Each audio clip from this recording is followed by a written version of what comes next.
अस्सलाम वालेकुम, आप देख रहे हैं special TV and this is me your host Saad Mustafa. आज मेरे साथ मौजूद है तैयबा सरवर, जो हमारे लिए एक इंस्पिरेशन है, स्पेशल पर्सन्स के लिए एक इंस्पिरेशन है। वो अपनी ज़िंदगी कैसे गुजार रही हैं और उन्होंने किन किन मुश्किलात को फेस करके इधर तक पहुंची हैं, यूनिवर्सिटी लाइफ तक पहुंची हैं, और उन्होंने अपनी जो स्ट्रगल है वो कैसे स्टार्ट की थी, ये हम उन्हीं से जानेंगे। अस्सलाम वालेकुम मैम।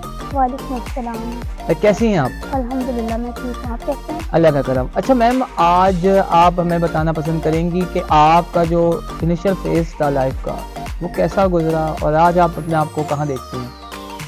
जी बिल्कुल, मैं ये बताना चाहूँगी ये सब के लिए कि हम स्पेशल स्टूडेंट हैं और हमें किन किन मुश्किलात का सामना करना पड़ता है और हम अगर इन मुश्किलात का सामना करके किसी अच्छे मुकाम पर कैसे पहुँच सकते हैं। तो I am blind by birth, partially blind sorry.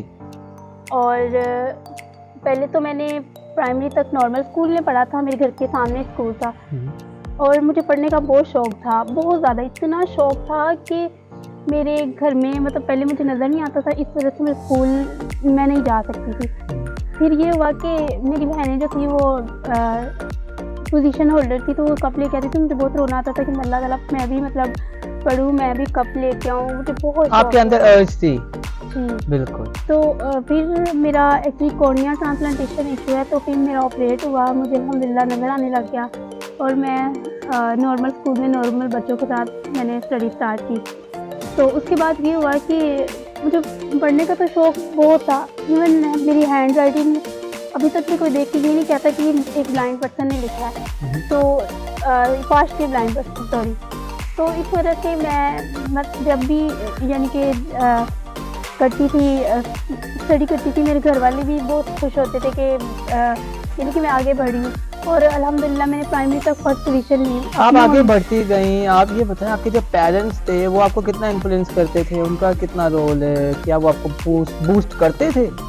नहीं, वो मुझे बहुत सपोर्ट उन्होंने किया है हर जगह पे, जहाँ भी जब वो मुझे स्पेशल स्कूल में छोड़ने आई थी मेरी मामा, उनको तो मतलब एक फील हो रहा था अजीब सा कि अब मतलब मेरे बच्चे जो है ब्लाइंड में हो जाएंगे, यानी कि उनका शुमार ब्लाइंड स्टूडेंट्स में हो जाएगा। लेकिन फिर आहिस्ता आहिस्ता उनको रियलाइज़ हुआ कि नहीं, ये इससे सीखेंगे और फिर अल्हम्दुलिल्लाह 8 तक मैंने लाहौर बोर्ड में टॉप किया। वाह। और फिर 9-10 में मेरे 1056 मार्क्स आए अल्हम्दुलिल्लाह। ये बस ये अपनी जो कहते हैं कि एक ख्वाहिश होती है कुछ करने की, उसी वजह से वो आपकी जो लगन है, वो आपको मेहनत जो आपकी लगन है वो आपको यूनिवर्सिटी तक ले आई। जी अल्हम्दुलिल्लाह। फिर इंटर में भी अल्हम्दुलिल्लाह मैंने LCW में अपनी पूरी क्लास में टॉप किया था। वाह, तो ये तो आप बहुत बड़ी इंस्पिरेशन है जो आप बता रही हैं कि आपने लाहौर बोर्ड में टॉप किया। तो आपको लैपटॉप मिला, कुछ मिला आपको? नहीं, लैपटॉप तो नहीं मिला, लेकिन चेक मिला था। ओह ज़बरदस्त। तो ये तो आपको बताना चाहिए कि आपकी ये इंस्पिरेशन है और आपकी एक पॉजिटिविटी है कि आपको चेक में लैपटॉप मिलना चाहिए था, आपका भला हो जाता। एनीवेज, आप ये बताइए कि आप किन किन यानी जो सब्जेक्ट्स हैं उनको पढ़ना चाहती थी या फिर आपको पढ़ना पड़ा? क्यों होता है ना, माशरे का होता है, दबाव होता है कि यार ये सब्जेक्ट पढ़ लें, ये सब्जेक्ट पढ़ लें। आपने क्या सोचा था? एक्चुअली मुझे मैट्रिक तक कोई आइडिया नहीं था कि मैं क्या करूँगी या कि मैंने आगे क्या पढ़ना है। इंटर में मैंने literature as subject minor subject elective subject रखा था, इंग्लिश। बट हमारी मैम आती नहीं थी, तो मैंने कहा मैं ये ना हो कि इंग्लिश के चक्करों में मैं रह ही जाऊँ, तो मैंने चेंज कर लिया। देन मुझे रियलाइज़ हुआ कि मैं इंग्लिश लिटरेचर पढ़ूंगी। मतलब जब मैंने फर्स्ट सेकंड ईयर इंग्लिश पढ़ी, मैंने कहा मैं कर सकती हूँ। तो मैम, ये इंग्लिश लिटरेचर पाकिस्तान में कितना सक्सेसफुल देखती हैं आप?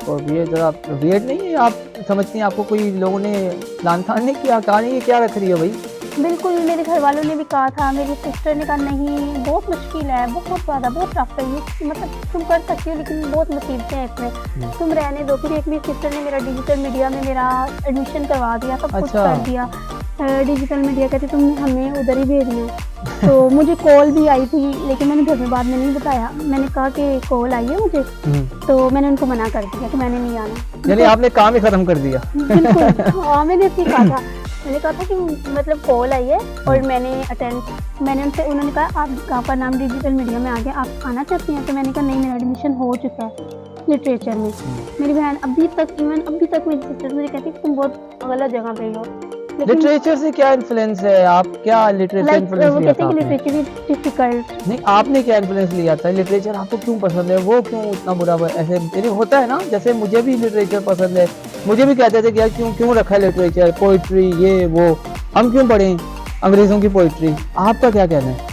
एक्चुअली मुझे शौक था, मैं कहती थी English you know is a international language, तो मैं कहती थी कि मेरी इंग्लिश मुझे अच्छी से एज अ गुड स्पीकर बोलने लिया है, और मुझे पता हो कि हम इंग्लिश में कैसे लाइक बात कर सकते हैं, या हम इंग्लिश राइटिंग कैसे कर सकते हैं, कोई स्क्रिप्ट लिखनी हो तो वो कैसे लिख सकते हैं। तो without knowing literature I can not you know do this.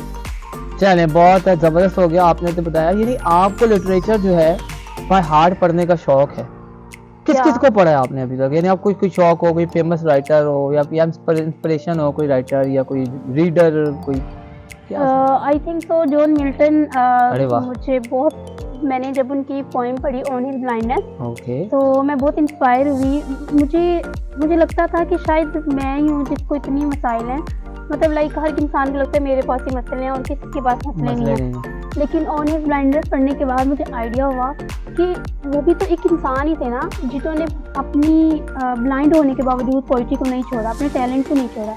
Even वो बाद में ब्लाइंड हुए थे, बाय बर्थ नहीं थे। तो फिर वो मुझे राइटर पोइट बहुत पसंद है। लाइक मैं कोशिश कर रही हूँ कि लाइक उनकी और पोइम्स को रीड करूँ। वाह वाह वाह। आप यानी आपकी जो इंस्पिरेशन है मिल्टन साहब थे, और आपने समझा कि उनको देख के आप मेरा आपका मशवरा, आप हेलन केलर को भी पढ़े, और बहुत यही वो उनकी जो 3 days to see। एनीवे बड़ा अच्छा लगा तैयबा आपसे मिलके, और मैं आपको एंड में 2-3 सवाल करूँगा, जवाब दिएगा। आप क्या समझती हैं कि पाकिस्तानी गर्ल्स को लिटरेचर पढ़ना चाहिए? आई थिंक सो ये अपनी अपनी चॉइस होती है, किसी को अच्छा लगता है, किसी को नहीं लगता। Is am right? अगर आप ठीक कह रही होंगी अपने हिसाब से, लेकिन आप ये बताएं कि ये लिटरेचर किस हमारे जो जवाल का जो शिकार है हम लोग, क्या वो हम अदब पढ़ने से दूर है? इसका वजह है क्या वजह वो जो हाथ है?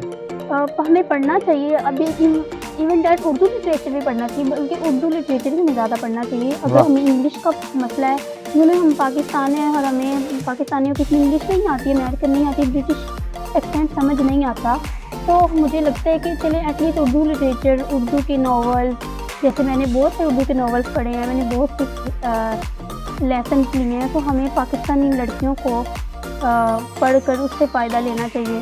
बहुत ज़बरदस्त आपका जो पैगाम है वो है। एंड में क्या कहेंगी जो लोग डेस्परेट हो जाते हैं, मायूस हो जाते हैं लाइफ से, अपनी स्ट्रगल छोड़ देते हैं, उनको क्या मैसेज देंगे? एक्चुअली मैं उनको यही कहना चाहूँगी कि इंसान, निम्रा अहमद की लिखी हुई एक बात है कि इंसान को कोई चीज़ नहीं हरा सकती जब तक कि वो खुद हार ना माने। अरे वाह। और मैंने हमेशा, जब भी मैं थोड़ी सी मेरी होती है, मैं इंसान है ना, जाहिर सी बात है मायूस हो जाता है समटाइम, तो मैं जब भी होती है तो मेरे माइंड में यही गर्दिश कर रही होती है कि अगर मैं खुद हार गई हूँ ना, तो पूरी दुनिया ही मेरे लिए हारी हुई है, लेकिन अगर मैं खुद आगे बढ़ चुकी हूँ ना, तो सारे ही कहेंगे कि मतलब वेरी गुड, तुम कर सकती हो।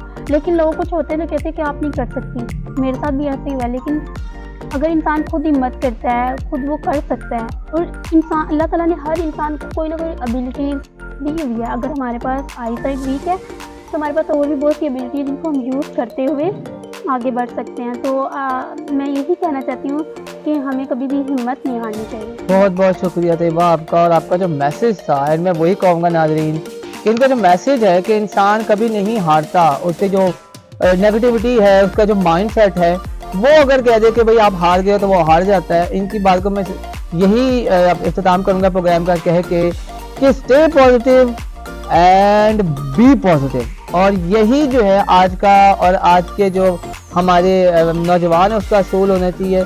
लेकिन क्या हम अपने आप को ऐसे बच्चों को देख के बदलेंगे, अपनी सोच को बदलेंगे?